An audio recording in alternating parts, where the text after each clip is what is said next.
This is ESBR Boxing. Delighted, as always, to be joined by Niall O'Connor. We have just seen Jack Catterall defeat Josh Taylor in the rematch that we've been waiting over 2 years for. Unanimous decision, 116, 113, and 117-11 twice. Niall, good fight. It was hard to follow after the undisputed heavyweight title fight last weekend with the 5 versus 5 ahead of us. But look, a really good fight there. I will start off by asking you how you scored it. I had a 116, 113 as well as the one judge had it. I was happy enough to hear that I wasn't kind of scoring it badly, and the other judge had a 10 round in there, similar to myself. But yeah, I do think Jack Catterall done enough. The 117, 111 cards interested me a little bit. I thought they were a bit too wide, to be honest. But yeah, I had a 116, 113. I think it was very close. But I think the right man won. You know, if Josh Taylor had won that, I don't think he done enough to win it in the end. I thought Catterall definitely done enough to win the fight. But it was really enjoyable fight, and a lot more enjoyable than the first one, which was good. Yeah, that's a good point actually. Because that first fight, like we've spoken about it so much, but it wasn't actually an entertaining fight. And the Mm. most people think that the wrong person won that night in Glasgow 2 years ago. Whereas tonight, yeah, look, I think I personally had 115, 113. If it was a draw, I wouldn't be that upset with it. However, um, yeah, Josh Taylor had his moments in the fight. But yeah, he just did. I don't think he did enough to win. I thought he gave too many of the early rounds away. I personally, at the end of the sixth round, I had it 5-1 to Catterall. So when you're in that position, you really need to win by stoppage or just dominate the rest of the fight, don't you? I'm Yeah. stating the obvious here, but it's true. Talk to me about the performances here, Niall. We'll start with Josh Taylor. Former undisputed champion, now has 2 losses on his record. How, where do you think he's at now? Do you think kind of he's still got a lot left to give, but Jack Catterall just has his number? Do you think he's way past his best? What did you think of his performance tonight, and what do you expect from him moving forward?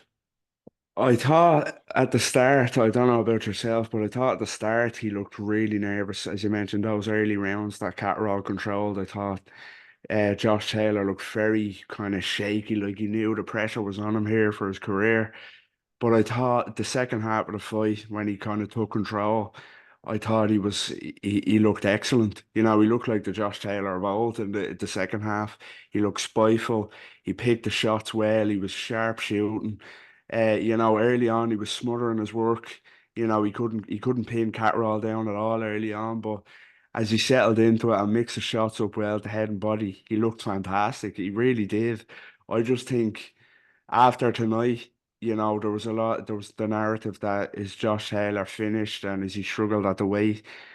I have to give Jack Catterall credit. I just think he's his kryptonite style wise. I really do.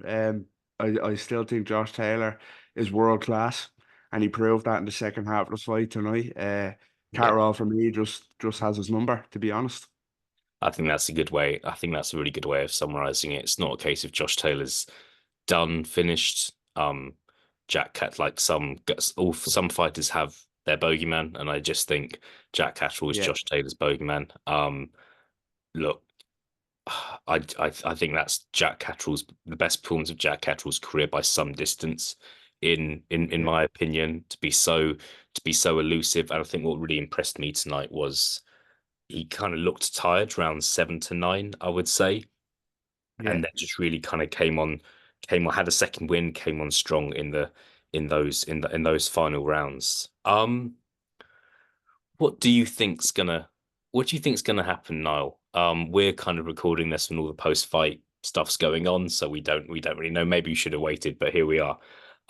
Personally, I want to see a trilogy. On paper, it's 1-1. It was a really good. The main reason why I want to see a trilogy is because it was a really good fight tonight. I want to see it again. Do you think we'll see a trilogy, or do you think Josh Taylor will maybe finally decide to move up in weight? Could Jack Catterall try and fight for a world title next? What do you think's going to happen next? I can see why yourself and a lot of people want to see a trilogy after that, and if it goes the way that fight went, why not? I just think Jack Catterall now deserves a world title shot. He realistically won the first fight, Mm. and he rightly got the decision tonight. So I think he's had a career now, and two what should be wins over Josh Taylor. He deserves a huge fight, a world title fight. If I had to have the option of a trilogy, I don't want to see it personally. As I mentioned, if it goes like that fight does, why not? I would watch it again based on that, but I think it's time for both men to move on now. I think, as I mentioned, Jack Catterall to world title fights and Josh Taylor to 147. But although I don't know if we're going to talk about it, maybe, but I think even that might be a little bit too late for him to move up to 147. To be honest with you, I think it should have happened a couple of years ago for me. But I think both men should move on now. It's an interesting, it's an interesting topic, isn't it? Like, Yeah. Is Josh Taylor good enough to win a world title at 147? I was lucky enough to have a bit of time with Josh Taylor's trainer, Joe McNally, at the press conference on Thursday, and I did ask him, is Josh Taylor is this his last fight at 140? And he said, absolutely not. He's a 140 fighter, but kind of maybe if there's a big fight at 147, we'll go for that. But at the moment, 140 is his weight division. I don't know if he was just saying that to me for a particular reason. We'll see what happens with Josh Taylor next. But if you are right, Niall, and Jack Catterall say goes down the route of fighting for a world title, what do you think Josh Taylor will do next? I don't know if we'd like. I don't think. I'll get your opinion on this as well. I don't know if retirement will be an option because he clearly has a lot more to give.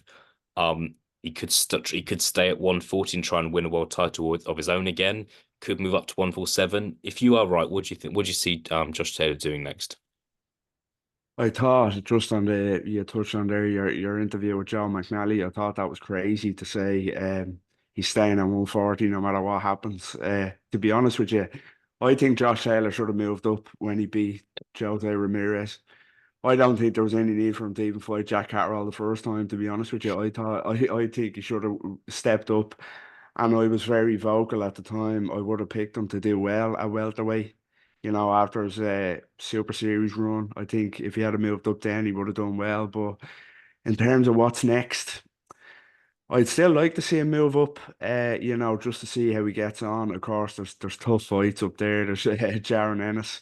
Crawford's gone. That's the only thing you could say could open up an avenue for him. Terence Crawford looks like he's gone to Mm. 154. Errol Spence looks like he's gone to 154, maybe retired. So I definitely would like to see him before he calls it a day. Give welterweight a crack to see what can he do. The belts have become kind of fractured up there and see can you get your hands on one. If you're looking at the welterweight division, it's not as strong as it was. It's not the glamour division it used to be. So I still probably would pick Josh Taylor to beat a lot of fighters up there. Not the likes of a Jaron Ennis now. Well, I think that'll be a step too far at this stage. But I do think he can have success at 147 with the current state that division is in. So before he calls it a day, yeah, I'd like to see a run up there. Yeah, we'll see. My To close, for me, I think it's a shame that Josh Taylor has achieved what he's achieved. Yet, if he was to retire now, I do think his career would be defined slash spoken about more for the Jack Catterall fights, of which he's really lost both of them. Just because it was a fight he was expected to win easily, and really a lot of people thought he lost the fight. And then the second fight, he actually has lost it. And I just think, unfortunately, people are going to speak more about those fights than the fights when he won those world titles. Niall, Yeah. we're again. I feel like we could go on here for some time, but we're going to end it there because it's late. Thank you so much for your time and your effort, and I will speak to you again very soon. Thanks. Take care.